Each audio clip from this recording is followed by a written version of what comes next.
Hi people, welcome back to Sleepy Classes. In this video, we'll be covering Sociology, topic C6 or paper 2, population dynamics. It is a very important very important chapter from point of view of, I would say, GS. We saw a question in GS1 and another question in GS4 ethics about migration. We'll be covering those two topics in this particular video. This chapter, population dynamics C6 paper 2, has 4 topics: population size, growth, composition, then birth, death, migration. C and D will be covering in the next video. This video is focused on first two topics, A and B. Alright, beginning, population size, growth, composition and distribution. This particular topic, it contains a lot of data. You need data to make your answer look better, to bolster your answer with information and stats and data. Alright, what is population size? We know that the population of country is close to 1.25 billion. 17%, that is 1/6 of the global population, and 2.4% world area only. 1/40th world area containing 1/6 of world population. So we're carrying a lot of world population. Growth rate, has it always been high? No. First 50 years of 20th century, it was 1.33%. And then there was this particular decade where it was negative as well. The only decade in Indian history it was negative because of some epidemic. And after British rule ended, the growth rate, it was very high, very rapid, 2.2%. But after 80s, it started declining, and it has been declining ever since. And for religious purposes, what is the composition of religions? 2011 data, census data, is still elementary. We still do not quote it. We still are using 2001 census data. It says Hindus are approximately 80%, Muslims 13% or 13.4%, and rest are minorities. Sex ratio, it is slightly improved in 2011 from 933 to 940 in 2011. Sex ratio is slightly improved. And there is this fun fact that we add a complete Malaysia and Australia to our population every year. Every year we add it. Oh man, imagine. And does this population growth, does it create any problem? Of course it does, in terms of employment opportunities and resources. Resources, they cannot keep up with the rapid growth of population. We need to curtail this population growth. Okay, composition. Gender wise, we've seen that there are lesser number of females than males. Age group wise, we see that there is large chunk of population, 40% below 15 years and almost 5-6% above 60 years. This particular age group, this particular below 15 and above 60, they do not really contribute in earnings. So these are called dependents technically. So we see almost 40 plus 5 is 45%, almost half of the population is dependent. It is not a very good scenario. It adversely affects our economics and social development, and of course affects our saving and investment rates. Alright, moving on to the next topic: components of population growth, birth rate, death rate and migration. Before 1931, both the rates were very high, but afterwards death rate fell sharply, birth rate still remained high. Principal reasons why the death rate fell: famines and epidemics, they were controlled. Means of transportation and communication, they were made better by the government, so that people could travel to cities to get better medical facilities. And you can always quote Amartya Sen here, that when he says that famines were not necessarily due to fall in food grains, that people, they did not really die in famines because the food grain production fell, but they die because of failure of entitlements. That is, because they were unable to buy, because those people, they were unable to buy or obtain food because they had less purchasing power. So Amartya Sen, he says that state should work to increase the purchasing power of people as well, so that they could also access the food grains. For example, I would like to quote an example of caste system. Many people from lower castes, they are still not allowed to enter various community, they're not allowed to access various community resources. So entitlements are not evenly distributed across the society. he wants to he wants the government to work on making the entitlements available to all. All right, moving ahead. So lately we have seen increased productivity of agriculture. Food has been made available to many, to most of the population.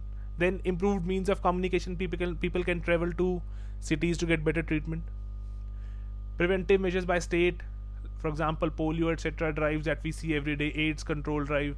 It has sharply reduced the death rate. But still, we see starvation deaths in places like Kalahandi in Odisha. If you are fond of reading Indian Express, you will see a mention of Kalahandi every now and then in Indian Express. It is perhaps the only newspaper which still covers these kind of reports.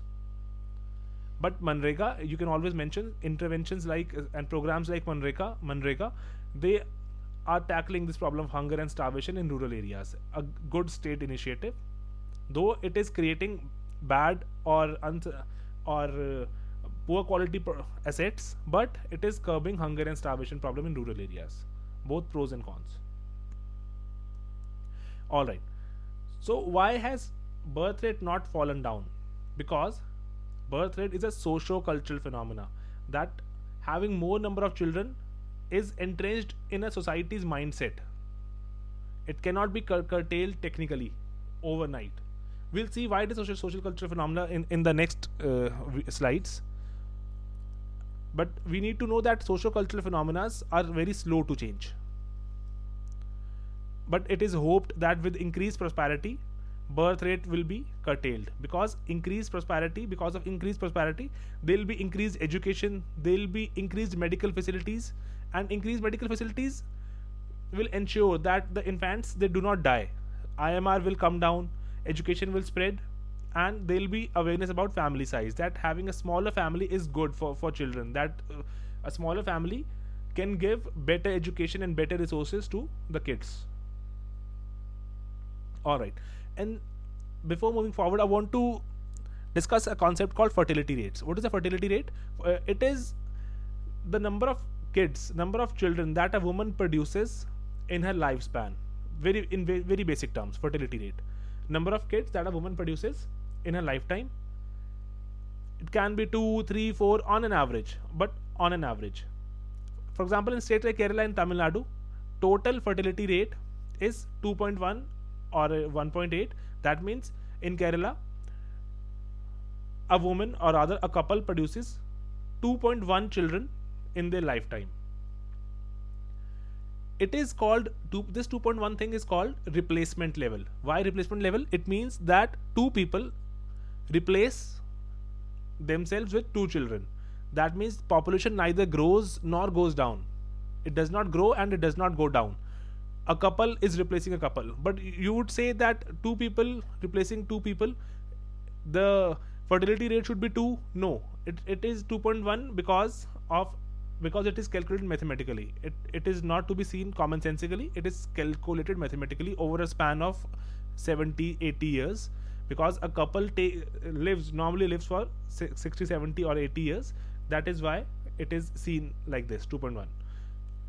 But the states like Bihar, Madhya Pradesh, Rajasthan, Uttar Pradesh, they have a very high TFR of 4.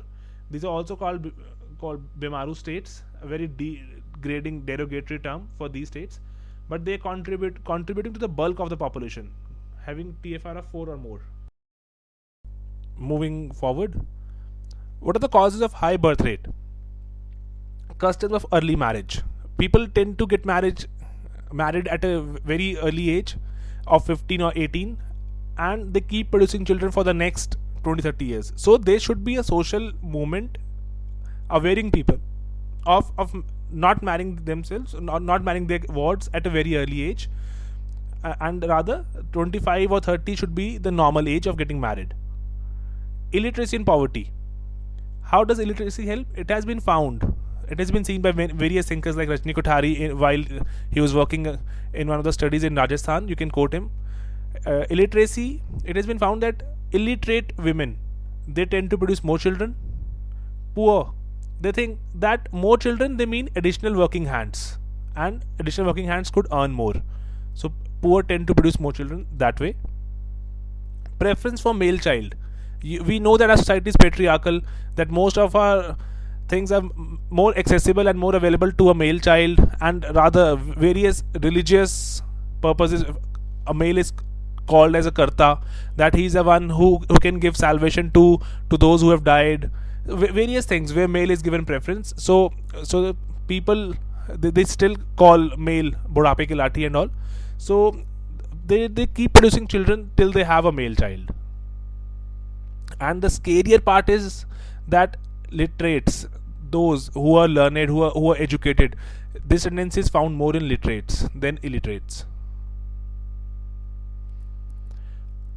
And this unmanageable growth in population, it creates many problems, that we cannot provide nutritious food to all, spacing, housing problem, then unemployment, standard of living, it declines. And then this problem is more acute in rural area of this unmanageable population growth. The question to you is, you have to find out yourself why it is more acute in rural areas. You have to find it out yourself. Okay, age structure of Indian population. What is the age structure? First of all, let's define age structure. There could be a question about defining age structure, and you should always define whatever is mentioned in the question. Age structure of a population refers to proportion of persons in different age groups relative to total population. For example, I'll show you a graph. You see this graph first. This shows this is the percentage, and this is the age. We see that 14% females and almost similar 14% males are there in this age group, 0 to 10, 0 to 5. Then similarly, these many percentage in this age group, this many percentage in this age group. This is called age structure. This is the age structure. And we see in initial years of development, this age structure is very bottom heavy. Initial years of development. As the country progresses, it starts becoming middle heavy, and with higher levels of development, it becomes top heavy. That there are more number of aged people and lesser number of children in developed countries, as we see in Russia. We see that as the time is progressing, it is becoming more and more middle heavy, and it is expected by 2026 it will be very middle heavy.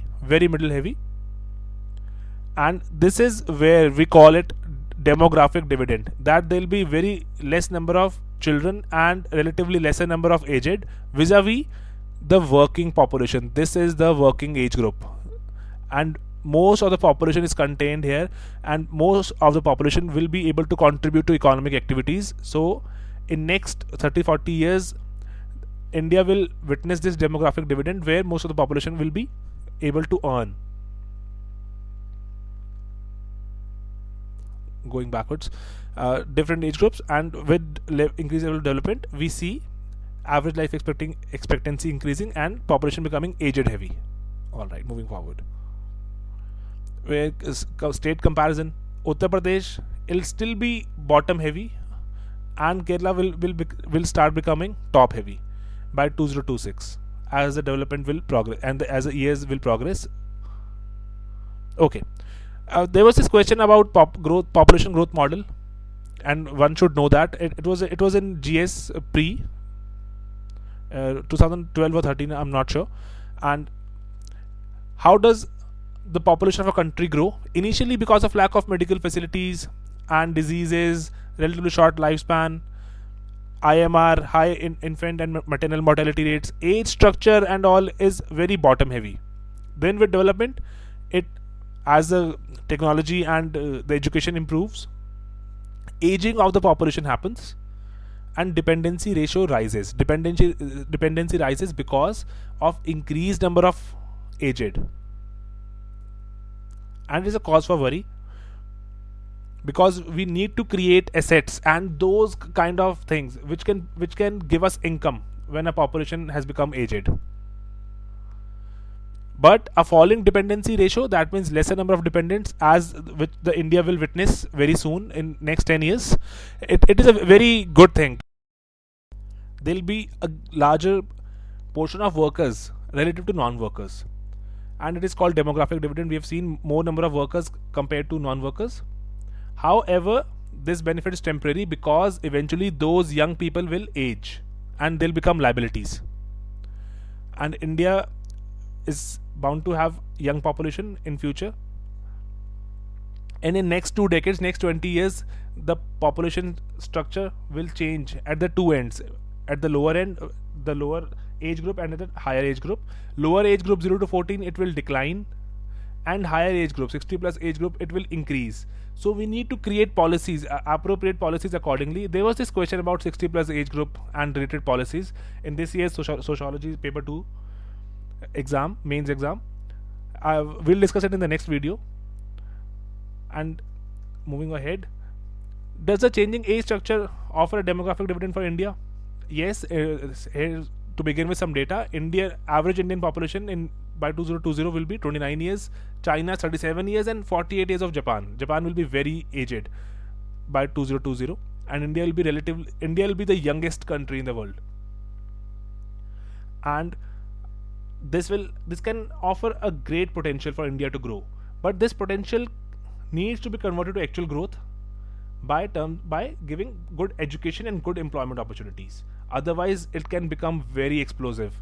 A very young population not having enough employment opportunities is a very explosive situation.